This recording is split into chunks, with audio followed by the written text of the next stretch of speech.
हम लोग कल गास थ्योरम पढ़ रहे थे, तो उसका जो स्टेटमेंट है वह आपको याद होगा कि किसी भी बंद पृष्ठ के अंदर अगर आवेश है तो उससे निकलने वाला जो संपूर्ण फ्लक्स होगा, वैद्युत फ्लक्स, उसका मान Q/ε0 के बराबर होगा। जो Q है चार्ज, उसमें हम आपको बताए थे कि नेट चार्ज लेना है, जितने भी आवेश रहेंगे उन सबका बीजी योग करेंगे, अलजेब्रिक एडिशन करेंगे। ये चीज़ आप समझ चुके हैं। अब उस गास थ्योरम का हम लोग एप्लीकेशन देखते हैं। एप्लीकेशन में आपका 3 एप्लीकेशन आपको पढ़ना है। Electric field due to infinite long wire, electric field due to thin sheet और electric field due to charge sphere. परंतु आपके इस बार बोर्ड सिलेबस में 2 ही है, तीसरा आपको नहीं पढ़ना है। तो उसमें सबसे पहले हम लोग बात करते हैं कि इनफाइनाइट लॉन्ग वायर के कारण कितना वैद्युत क्षेत्र की तीव्रता होगी। कल हमने आपसे प्रश्न किया कि हम इनफाइनाइट लॉन्ग वायर क्यों लेते हैं। तो कोई बच्चा बताएगा कि अनंत लंबाई का तार क्यों लिया जाता है।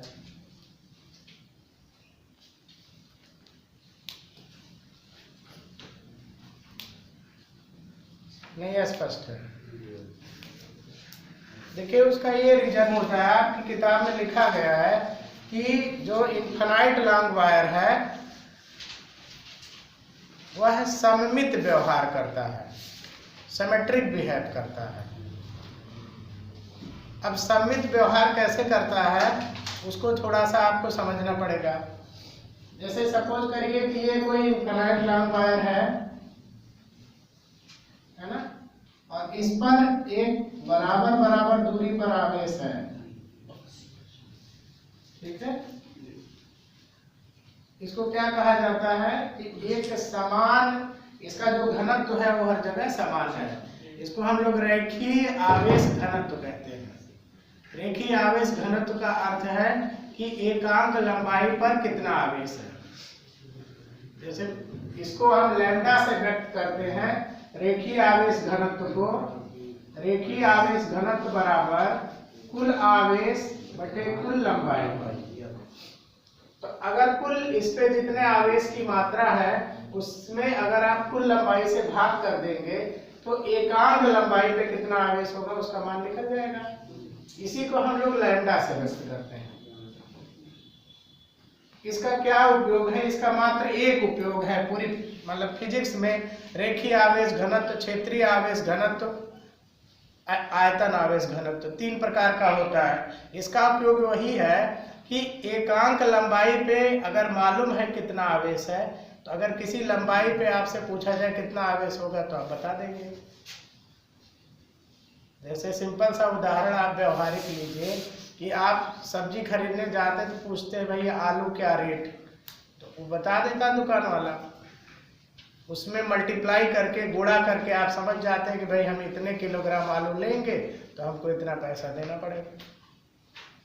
तो यहाँ पर जो ये रेखीय आवेश घनत्व है उसका एक उपयोग यही है, और बच्चे इसको बहुत ही गंभीरता से लेते हैं कि एकांक लंबाई पे कितना आवेश है, उसको हम रेखीय आवेश घनत्व कहते हैं। अब देखिए यहाँ पर जरा समझिएगा, हम लोग बात कर चुके हैं कि धन आवेश के कारण जो वैद्युत क्षेत्र होता है उसकी दिशा दूर होती है। धन आवेश के कारण वैद्युत क्षेत्र की दिशा दूर होती है। तो यहाँ पर मान लीजिए कोई बिंदु P है, इस P बिंदु पर इस आवेश के कारण जो वैद्युत क्षेत्र होगा वो इससे दूर होगा। ये देखिए समझिए, इसके जस्ट ऊपर और जस्ट नीचे समान समान दूरी पर आवेश है। इसके कारण जो वैद्युत क्षेत्र होगा वो इधर की ओर होगा। इसके कारण जो वैद्युत क्षेत्र होगा ये वाला, इसके कारण इधर हो, है ना। हम आपको बता चुके हैं कि अगर 2 वेक्टर समान परिमाण के हैं, समान मैग्नीट्यूड के हैं, वो किसी भी एंगल पर अगर लगे हों उनका रिजल्टेंट बीचों बीच होता है। अगर 2 वेक्टर है इस तरह से एक वेक्टर आप ये है और दूसरा वेक्टर अगर ये है ना, दो वेक्टर हैं, अगर दोनों का मैग्नीट्यूड सेम है, मैग्नीट्यूड समझ रहे हैं, परिमाण मान अगर समान है, ये दोनों चाहे जिस कोण पर लगे हों, इनका जो परिणामी होगा, रिजल्टेंट होगा, वो इनके कोण अर्धक पर होगा, एंगुलर बाइसेक्टर पर होगा, मतलब बीचों बीच होगा। तो ये सब छोटे छोटे पॉइंट आपको याद रखना चाहिए, जैसे कंपटीशन में कोई दिक्कत ना हो, बार बार आपको लेंदी कैलकुलेशन ना करना पड़े। तो इन दोनों का रिजल्टेंट किधर हो गया, इधर हुआ।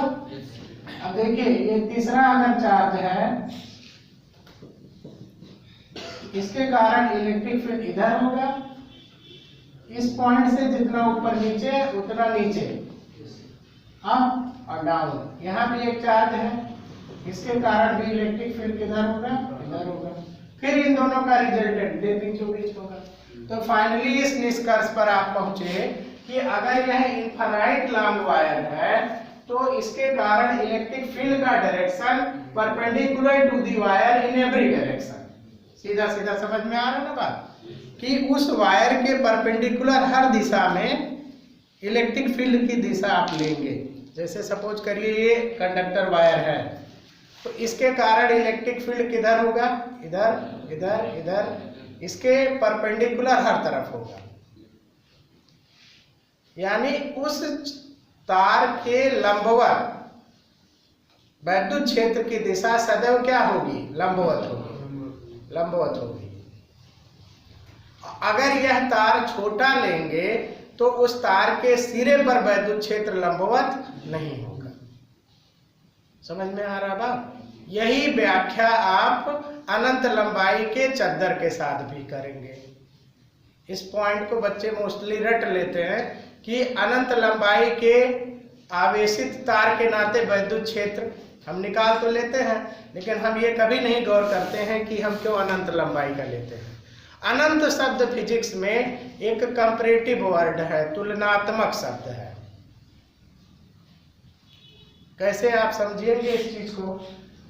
ऐसा नहीं कि एक ऐसा तार आप लिए हो जिसकी लंबाई यहाँ से लेकर के पृथ्वी के एक कोने से दूसरे कोने तक है, ऐसा कुछ नहीं होता।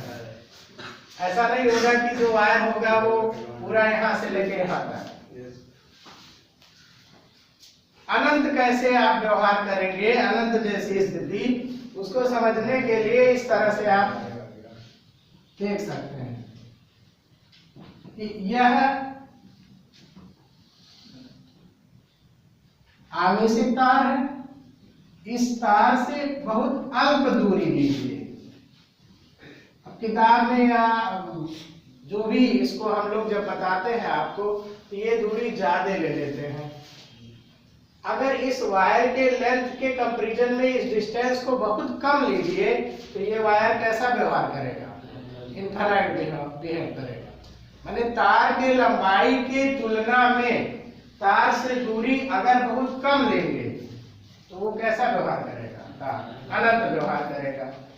जैसे एक और चीज आपको समझा देता है यहीं पर, जिससे अगले आर्टिकल में हमको दिक्कत ना हो। इमेजिन करिए कि यह जो बोर्ड है, व्हाइट बोर्ड, ये अनंत का व्यवहार करेगा। जैसे आप देखिए प्रैक्टिकली आपको बता रहे हैं, यहां से हम बोर्ड को देख रहे हैं तो हमारी जो दृष्टि रेखा है, देखने वाली लाइन, थोड़ा ऊपर थोड़ा नीचे देख ले रहे हैं। लेकिन अगर हम इसको यहाँ पर चले जाएं, ऐसे देख रहे हैं क्या स्थिति हुई, हमको अपना सर बहुत उठाना पड़ रहा है, तब यह बोर्ड हम ऊपर का सिरा देख पा रहे हैं, ऊपर का किनारा। यानी अगर हम बोर्ड के बहुत नजदीक चले जाएं, निकट चले जाएं, तो यह बोर्ड हमारे लिए अनंत लंबाई चौड़ाई का व्यवहार करेगा। तो ये बात आपको स्पष्ट होनी चाहिए कि अनंत का मतलब क्या है। ठीक है, अनंत हमेशा शब्द फिजिक्स में अनंत या नगण्य दोनों हमेशा तुलनात्मक शब्द होता है। हाँ, कंपैरेटिव वर्ड होता है।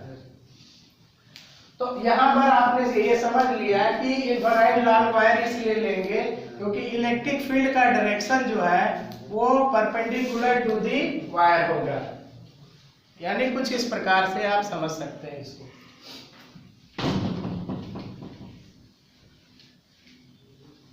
ये आवेशित तार है, ठीक है। इसके थोड़े से हिस्से की बात हम करेंगे। इसके कारण जो ये वैद्युत क्षेत्र है वो किधर से दिखाएंगे, तार के इस वायर के लंबवत हमेशा इस स्थिति में। अब इधर का तो दिखा नहीं पाएंगे चित्र में, तो दाएं और बाएं हम लोग दो दिशा में दिखा देते हैं बोर्ड पे, लेकिन रहता है सभी दिशाओं में। अब हमारे यहाँ पर जो प्रॉब्लम है वो क्या है कि यह एक आवेशित तार जिसका रेखीय आवेश घनत्व लैम्डा है, इससे r दूरी पर एक बिंदु P है। इस P बिंदु पर वैद्युत क्षेत्र की तीव्रता हमें निकालना है। जैसे आपसे प्रश्न पूछा जाएगा तो पूछा जाएगा कि r दूरी पर वैद्युत क्षेत्र की तीव्रता क्या होगी। तो जिस बिंदु पर वैद्युत क्षेत्र की तीव्रता हमें ज्ञात करनी होती है, उस बिंदु से होकर गुजरने वाला एक गासीय पृष्ठ बनाते हैं, गासियन सरफेस बनाते हैं, काल्पनिक पृष्ठ। तो गासियन सरफेस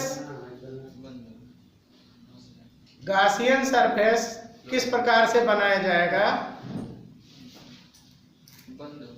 ये चारों तरफ से बंद। हाँ, गासीय पृष्ठ चारों तरफ से बंद होगा, लेकिन गासियन सरफेस बनाते समय ये चीज आपको ध्यान में रखना है। कल हम इस चीज पे एक्सप्लेन किए थे कि electric flux phi equal to surface integral E D A cos theta. Gaussian surface इस प्रकार से होना चाहिए कि इलेक्ट्रिक फील्ड और थीटा ये दोनों कांस्टेंट रहेगा। इस बात को ध्यान में रखते हुए हम इस वायर को घेरने के लिए एक बेलनाकार गासीय पृष्ठ लेते हैं, बंद बेलनाकार गासीय पृष्ठ लेते हैं। और यह जो वायर होता है उस बेलनाकार पृष्ठ के अक्ष पर रखते हैं।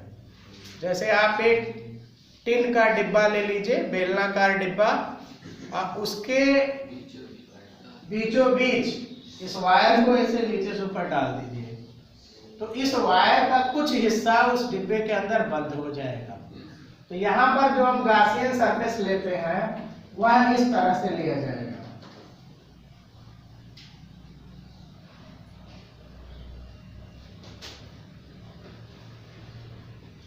बताइए, इस जो ये गासियन सरफेस बना रहे हैं इसमें क्या चीज ध्यान में रखा जाएगा, जो सिलेंडर का अक्ष होगा, बेलन का जो अक्ष होगा उसी पर ये वायर होना चाहिए।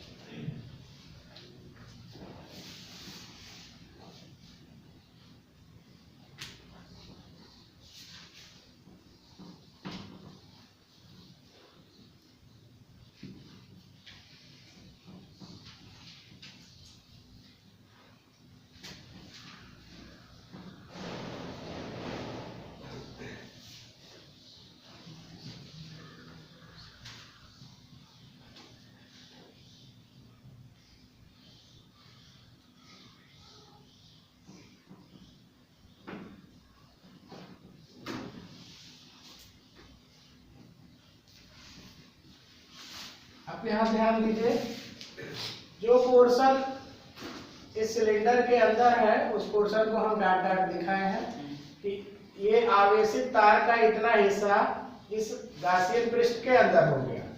इसमें आपको मानना पड़ेगा कि इस सिलेंडर की जो लेंथ है वो L, इसका रेडियस इस डिस्टेंस के बराबर लेना है। दो चीजों को ध्यान में रखना है। अब इस P पॉइंट पर इलेक्ट्रिक फील्ड का डेरिवेशन हम कैसे करेंगे, उसके लिए बहुत ही आसान सा सिस्टम है। एक बार आप इलेक्ट्रिक फ्लक्स का मान, वैद्युत फ्लक्स का मान गॉस प्रमेय से लिखेंगे, मतलब Q/ε0 से लिखेंगे, और दोबारा फ्लक्स का मान उधर जो डेफिनेशन है EdA cos थीटा से निकालेंगे। तो सबसे पहले हम लोग डेफिनेशन से इलेक्ट्रिक फ्लक्स का मान निकालते हैं। बहुत ही सिंपल, मात्र 4 लाइन का इसका डेरिवेशन है। तो जब हम उस डेफिनेशन का यूज करके फ्लक्स निकालते हैं तो हम देखते हैं कि इस गासियन पृष्ठ पर कितने तरह के पृष्ठ हैं। तो यह जो सिलिंड्रिकल सरफेस है, इसका पहला जो सतह है ये ऊपर का आप ले सकते हो, पृष्ठ नंबर 1, ये कैसा होगा, वृत्त जैसा होगा। दूसरा, इस सिलेंडर का जो वक्र पृष्ठ है, कर्ड सरफेस, ये दूसरे तरह का पृष्ठ हो सकता है, पृष्ठ नंबर 2 हो गया। और नीचे का फिर वृत्तीय पृष्ठ, वो पृष्ठ नंबर 3 हो गया। इस तरह से इस गासियन पृष्ठ, जो पूरा गासियन सरफेस है, उसको 3 भाग में आपने बांट दिया, ऊपर का वृत्तीय, नीचे का वृत्तीय, और जो बगल बगल वाला है उसको वक्र पृष्ठ कहते हैं, कर्ड सरफेस कहते हैं। स्पष्ट है ना? हम तीनों सतहों से निकलने वाले वैद्युत फ्लक्स का मान निकालेंगे, प्रत्येक सतह के लिए अलग अलग बात करेंगे, है ना? जैसे ऊपर का जो सतह है, ऊपर के सतह में जो इलेक्ट्रिक फ्लक्स है उसको निकालेंगे, बगल वाले पे निकालेंगे और किनारे निकालेंगे। अब देखिए फार्मूला हम कैसे अप्लाई करेंगे, इधर ध्यान दीजिए आप लोग। इलेक्ट्रिक फील्ड का डायरेक्शन देखेंगे, छोटा सा सरफेस डीए लेंगे और डीए का वेक्टर खींचेंगे, उससे डिसाइड होगा थीटा। थीटा क्या होता है, एरिया वेक्टर और इलेक्ट्रिक फील्ड के बीच का एंगल। ठीक भैया? अब किसी भी सरफेस पर एरिया वेक्टर खींचने का तरीका, जैसे हालांकि इस तरह का हम कभी गासियन सरफेस नहीं लेंगे, लेकिन मान लीजिए कि इस तरह का है कोई सरफेस, ये सरफेस बिल्कुल एक जैसा है, तो इस पर एक छोटा सा सरफेस डीए लिया जाएगा और उसका एरिया वेक्टर इस सरफेस के परपेंडिकुलर होगा, लंबवत होगा। यह एक दूसरा सरफेस है, इस पर एक छोटा सा एरिया वेक्टर लेंगे और उसका डायरेक्शन उसके लंबवत होगा। जिस पृष्ठ पर छोटा सा एरिया डीए लेंगे उसकी दिशा उस पृष्ठ के लंबवत आपको लेना है, ये बात ध्यान रखना है। ये बात स्पष्ट है ना? तो हम लोग लेते हैं पृष्ठ नंबर 1। पृष्ठ नंबर 1 पर अगर हम छोटा सा एरिया लें, इसको हम डीए कहेंगे, तो इसका एरिया वेक्टर इसके परपेंडिकुलर होगा, लंबवत होगा। ये जो इसका वक्र पृष्ठ है उस पर हम एक छोटा सा एरिया वेक्टर लेंगे और इस वक्र पृष्ठ के लंबवत होगा डीए। एक तीसरा बॉटम का, इस पर एरिया वेक्टर, तो इस पृष्ठ के लंबवत होगा। समझ में आ रहा भाई? Perpendicular to the surface. एक बात हमें याद रखना है कि एरिया वेक्टर की जो दिशा होगी जिस सतह पर हम लेंगे उसके लंबवत होगा, परपेंडिकुलर होगा। तो इस तरह से तीनों सरफेस पर हम एरिया वेक्टर ले लिए। अब इलेक्ट्रिक फील्ड समझ लीजिए। इलेक्ट्रिक फील्ड हम लोग यहाँ पर बात किए हैं अभी कि इलेक्ट्रिक फील्ड की जो दिशा होगी वो वायर के परपेंडिकुलर होगा, तार के लंबवत होगा। इलेक्ट्रिक फील्ड हमेशा इसके परपेंडिकुलर खींचना है। आप कुछ जगहों पर हम डिनोट कर रहे हैं, जरा देखिएगा। यहाँ पर अगर इलेक्ट्रिक फील्ड खींचे तो इस वायर के परपेंडिकुलर, इसको हम E3 कह रहे हैं। यहाँ पर electric field perpendicular to the wire, ये आपका E1 हो गया। यहाँ पर भी इलेक्ट्रिक फील्ड E कह दीजिए, E2 के बजाय चलो E कह दें। यहाँ पर एक पॉइंट आप जरा सा ध्यान देंगे कि एक इलेक्ट्रिक फील्ड और एरिया वेक्टर के बीच में 90 डिग्री का एंगल है। यहाँ एरिया वेक्टर और इलेक्ट्रिक फील्ड के बीच में 90 डिग्री का एंगल है और cos 90 की वैल्यू होती है 0। इसलिए जब यहाँ पर cos 90 आप रख देंगे तो ये पूरा फ्लक्स 0 हो जाएगा। इसलिए कुछ किताबों में लिखता है कि इस गासियन पृष्ठ के वृत्तीय भाग से गुजरने वाला फ्लक्स 0 होता है। लेकिन आपको उसको मैथमेटिकली लिखना चाहिए, फार्मूले से लिखना चाहिए।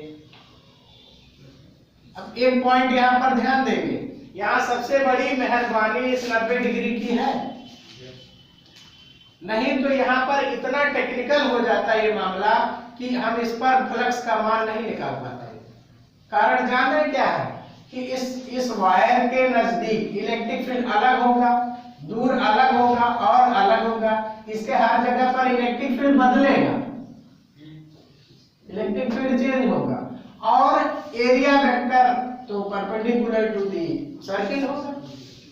तो जब इलेक्ट्रिक फील्ड हर जगह पे बदलेगा तो उस कंडीशन में आपका इंटीग्रेशन काम नहीं करेगा 12th लेवल का। तो यहाँ पर सबसे बड़ी कृपा किसकी है? 90 डिग्री परपेंडिकुलर की है। अब हम लोग डेफिनेशन के अकॉर्डिंग चलते हैं। टोटल फ्लक्स पहले सतह से, फ्लक्स दूसरे सतह से, फ्लक्स तीसरे सतह से, माने तीनों सतहों से निकलने वाले फ्लक्स का योग अगर कर देंगे, समेशन कर देंगे, तो इस पूरे गॉसियन सरफेस से निकलने वाला संपूर्ण फ्लक्स निकल जाएगा। कहीं कुछ भ्रम होगा तो बताइएगा आप लोग, ठीक है। अब फ्लक्स निकालने के लिए बार बार हम यही फार्मूला यूज करेंगे। पहले सरफेस के लिए अगर लिखना है, मतलब यहाँ के लिए, तो पहले सरफेस के लिए आप लिखेंगे integral E1 dA cos 90 plus, यहाँ पर सबसे अच्छी बात क्या देखिए, एरिया वेक्टर इलेक्ट्रिक फील्ड दोनों एक ही डायरेक्शन में है, तो इस कंडीशन में थीटा 0 होगा और यह सिचुएशन पूरे कॉर्ड सरफेस पर हर जगह रहेगा। पूरे उसके वक्र पृष्ठ पर हर जगह एरिया वेक्टर इलेक्ट्रिक फील्ड के साथ 0 डिग्री बनाएगा। तो यहाँ पर सेकेंड रीजन में E dA का 0 और थर्ड रीजन में आपका हो जाएगा E3 dA cos 90। फर्स्ट और लास्ट 0 हो जाएगा क्योंकि cos 90 है। बीच में इलेक्ट्रिक फील्ड कांस्टेंट है, क्योंकि इस वायर का जो पोजीशन है वो बीचों बीच है, इसलिए हर पॉइंट पर इसके वक्र पृष्ठ यानी कॉर्ड सरफेस के हर पॉइंट पर इलेक्ट्रिक फील्ड कांस्टेंट होगा। तो इंटीग्रेशन में कांस्टेंट टर्म को बाहर कर देंगे, E इंटीग्रल dA cos 0 1 होगा। कल हम आपको बताए थे कि इंटीग्रल dA को लेके आप बहुत परेशान ना होइए, इंटीग्रल dA को लेके बहुत परेशान मत होइए। इंटीग्रल dA का मात्र एक ही अर्थ आप लगाएंगे कि जिस सरफेस पर इंटीग्रल है उसकी एरिया आप क्लास 10th 9th स्टैंडर्ड से लिख लीजिए। अगर वह dA सर्किल पर है तो पाई r स्क्वायर है ना। यह जो dA आपका बच रहा है, यह dA इस सेकंड वाले सरफेस पर है, यानी वक्र पृष्ठ पर। तो सिलेंडर के वक्र पृष्ठ का क्या फार्मूला होता है? 2 पाई RH। बहुत अच्छे, 2 पाई RH। तो यहाँ पर कोई इंटीग्रल जैसी टफ चीज नहीं है। कहाँ पे? हाई2 हाई1 है, पहले सतह से गुजरने वाला फ्लक्स। यहाँ E हमने डिनोट किया है भाई, इस जगह पर इलेक्ट्रिक फील्ड को E लिखा है। ये समझ रहे हैं ऐसा हम क्यों लिखे हैं? यही निकलेगा इसीलिए उसको E लिख दिए, बाकी 0 हो जाएगा।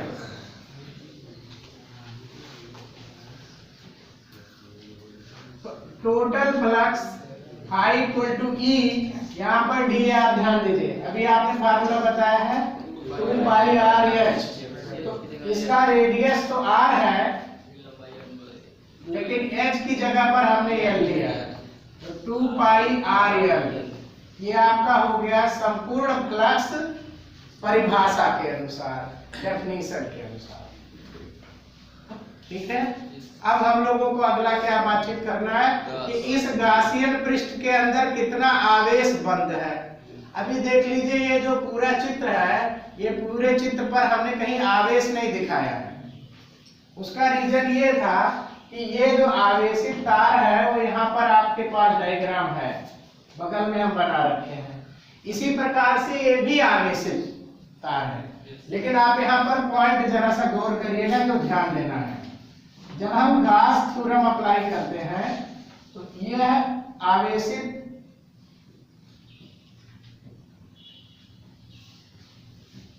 तार के प्रत्येक बिंदु पर समान रूप से आवेश बिखरा है, लेकिन गास परिभाषा के अनुसार जो आवेश उस गासियन पृष्ठ के अंदर होगा बातचीत केवल उसके लिए करना है। Q बटे एप्सिलॉन 0 में वही Q होता है। तो आप बताइए कि इस गासियन पृष्ठ के अंदर कितना आवेश बंद है। यहाँ ध्यान दीजिए, दोनों अंगुली इससे ऊपर का नहीं है, इसके नीचे का नहीं है। तो आपको समझाने के लिए हम ये आवेश हटा देते हैं, हालांकि एक्चुअल में हटेगा नहीं, आवेश है, समझने के लिए आपको हटा दे रहे हैं। यानी इस गासियन पृष्ठ के अंदर इतना आवेश बंद है, ठीक है। तो 5 नहीं गिनेंगे भाई, 5 नहीं गिनेंगे, नहीं 5 चार्ज वो तो हमने सिंबल में बनाया है, उसके लिए आप यह यूज करेंगे। देखिए, रेखीय आवेश घनत्व, एकांक लंबाई पर लैम्डा आवेश, इसलिए जो इस बेलन की लंबाई है वही इसके अंदर तार भी बंद है, उतना ही लंबा तार बंद है, वायर। बात समझ गए ना। तो यहां से यहां तक की लेंथ कितनी, स्मॉल एल, जो इस सिलेंडर का लेंथ है वही इतने वायर का लेंथ हो गया। तो एकांक लंबाई पे आवेश लैम्डा, इसलिए इतने लंबाई पे कितना आवेश, लैम्डा एल। एक एक नियम, बात समझ में आ रही है। जैसे ऐसे सिंपली आप कहते हैं कि एक पेन का मूल्य है 6 रुपए, तो 5 पेन का मूल्य निकालने के लिए भाई 6 में 5 से मल्टीप्लाई करेंगे, गुणा करेंगे। वही चीज यहाँ भी है, इसमें कोई बहुत उच्च श्रेणी की फिजिक्स नहीं यूज होगी। तो देखिए, इनक्लोज चार्ज बंद आवेश का मान, एकांक लंबाई पे लैम्डा आवेश, इसलिए एल लंबाई पे लैम्डा एल आवेश। यहां तक समझ के अब हम लोग लिखेंगे कि by Gauss theorem, by Gauss theorem, Gauss प्रमेय से flux equal to Q by epsilon 0। इधर ध्यान दीजिए, Q बाई एप्सिलॉन 0, Q क्या होता है, जितना उसके अंदर आवेश बंद होता है उसकी वैल्यू है lambda l. Electric flux equal to lambda l upon epsilon 0। आपको प्रत्येक डेरिवेशन में, प्रत्येक निगमन में आपको ये 2 चीजें करनी है, कोई भी इसमें डेरिवेशन हो। एक आपको निकालना है संपूर्ण flux, total electric flux definition के अकॉर्डिंग, और दूसरा total electric flux Gauss theorem से। फिर दोनों की तुलना कर देंगे, आपका डेरिवेशन समाप्त हो। तो from equation first and second, पहले और दूसरे से, इसका बायां साइड बराबर है, लेफ्ट लेफ्ट इक्वल है, इसलिए राइट राइट इक्वल कर दीजिए। From first and second E 2 pi r l lambda l by epsilon 0, l cancel out, cancellation law, electric field E equal to lambda upon 2 pi epsilon 0 r. ये result है। यहां से आप देख सकते हैं कि electric field inversely proportional to the distance, ये दूरी के व्युत्क्रमानुपाती वैद्युत क्षेत्र की तीव्रता है, आर नीचे आ रहा है। यानी अगर हम इस वायर से दूर होते जाएंगे तो इलेक्ट्रिक फील्ड का मान कम होता चला जाएगा। लेकिन जब हम न्यूमेरिकल सॉल्व करते हैं उसके लिए फार्मूला सुटेबल नहीं होता है। उस कंडीशन में हम लोग करते क्या है कि 2 से ऊपर नीचे मल्टीप्लाई कर लीजिए, 1/4 पाई एप्सिलॉन 0 2 लैम्डा अपान r, क्योंकि आप इसकी वैल्यू जानते हैं 1/4 पाई एप्सिलॉन 0 की। इसमें किसी को कुछ समस्या हो तो आप पूछ सकते हैं।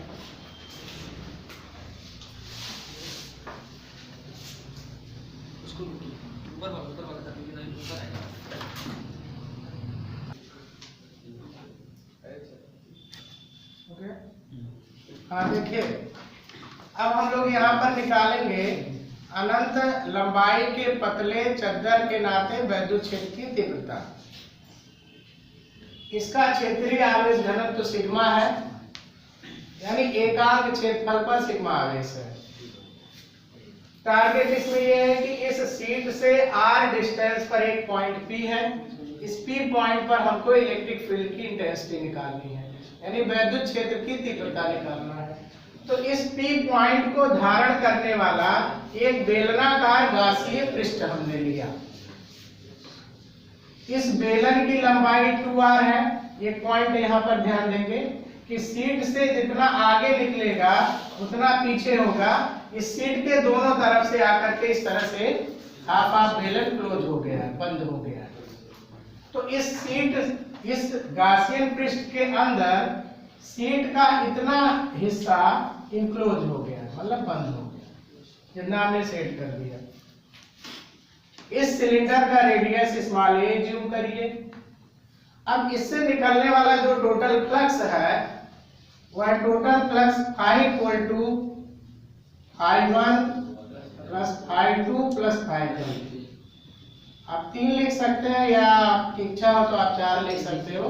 हम सरफेस को 3 भाग में डिवाइड कर दिए हैं।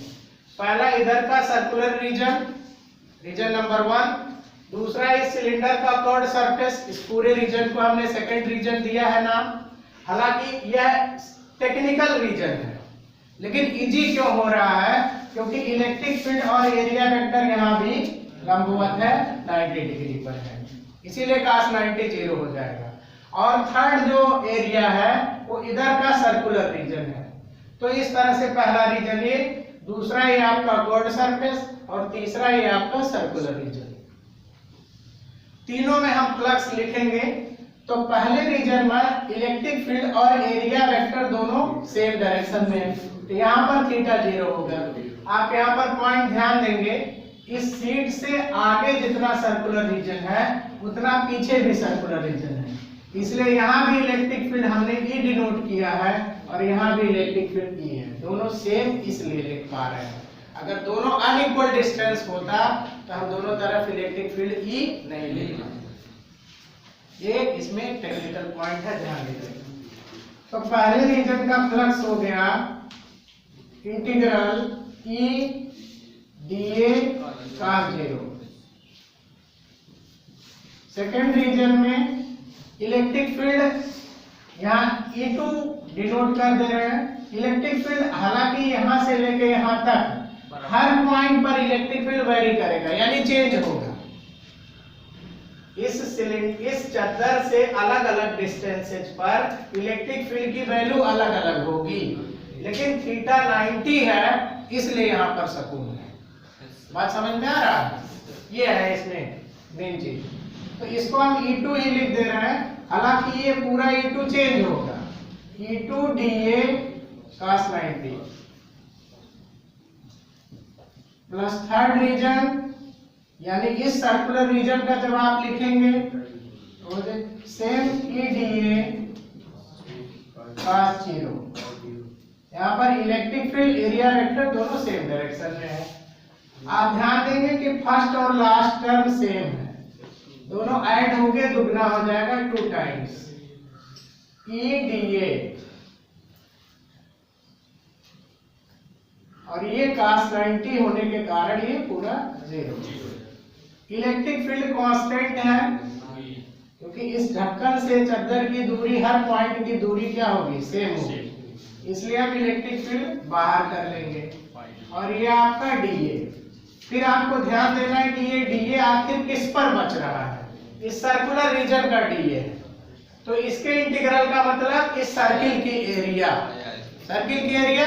पाई r स्क्वायर। यहाँ पर सर्किल का रेडियस हमने स्मॉल a लिया है, इसलिए इस इंटीग्रल dA की जगह पर आप लिखेंगे 2e पाई रेडियस यानी a स्क्वायर। ये इलेक्ट्रिक फ्लक्स निकल गया इससे, डेफिनेशन से। अब हम लोग अगला पॉइंट बात करते हैं, इस गॉसियन सरफेस के अंदर इनक्लोज चार्ज। तो इनक्लोज चार्ज कौन सा होगा भाई? ये जो शेडेड पोर्शन है, इस पर जितने चार्ज होंगे वही चार्ज इसके अंदर इनक्लोज होगा, बंद होगा, है ना। तो इसकी एरिया बताइए कितनी होगी? ये भी सर्किल है, इसकी एरिया होगी पाई a स्क्वायर। जो रेडियस यहाँ वही यहाँ वही यहाँ। इसका जो है रेडियस कितना है? Small a। मतलब इस रीजन को आप ध्यान दीजिएगा, ये भी रीजन सर्कुलर ही है, इसका रेडियस स्मॉल a है। तो इसकी area pi a square. Unit area पर चार्ज कितना? सिग्मा। इसलिए इतने एरिया पे कितना चार्ज। तो इनक्लोज चार्ज हो जाएगा, enclose charge area pi a square into sigma. Clear? By Gauss theorem electric flux equal to charge upon epsilon 0। Electric flux charge की वैल्यू ऊपर से सब्स्टिट्यूट करिए, pi a square sigma by epsilon 0। ये आपका second हो गया। From first and second दोनों flux है। एक टोटल फ्लक्स निकला है बाई डेफिनेशन से, एक टोटल फ्लक्स निकला है गॉस थ्योरम से। दोनों हम इक्वेट कर सकते हैं, तो इनका लेफ्ट साइड इक्वल है, राइट इक्वल कर दीजिए, माने समीकरण 1 और 2 से। तो 2e pi a square equal to pi a square sigma by epsilon 0। Pi a square cancel out, therefore electric field will be sigma by 2 epsilon. आप यहाँ पर एक खूबसूरत पॉइंट आप ऑब्जर्व करेंगे, यहाँ पर स्मॉल r का कोई नामो निशान नहीं है। इसका मतलब कि इस आवेशित चद्दर से हर दूरी पर, किसी भी दूरी पर इलेक्ट्रिक फील्ड की वैल्यू हमेशा कांस्टेंट होगी। लेकिन वार्निंग, चेतावनी, क्या चेतावनी? दूरी ऐसी आपको लेनी है जो दूरी इस सीट के साथ, सीट इनफाइनाइट बिहेव करे। नहीं समझ में आ रहा? R के कंपैरिजन में इस सीट का डायमेंशन, लंबाई चौड़ाई बहुत अधिक हो। अब ये नहीं कि एक छोटी सी सीट, इस मान लीजिए कमरे की दीवार है, कमरे की दीवार आवेशित है, ये थिन सीट समझिए, और यहाँ से आप चले जाइए 2-4 किलोमीटर दूर, कहिए फिजिक्स में फार्मूला मिला है सिग्मा बाई 2 एप्सिलॉन 0, तो इलेक्ट्रिक फील्ड यहाँ से 10 किलोमीटर दूर भी यही होना चाहिए। ये गलत हो जाएगा। यहाँ पे बात समझ रहे हैं? सीट की लंबाई चौड़ाई सीट से दूरी के कंपैरिजन में बहुत अधिक होना चाहिए। क्लियर हो रहा ना? यानी R के रिस्पेक्ट में सीट का डायमेंशन अधिक होना चाहिए।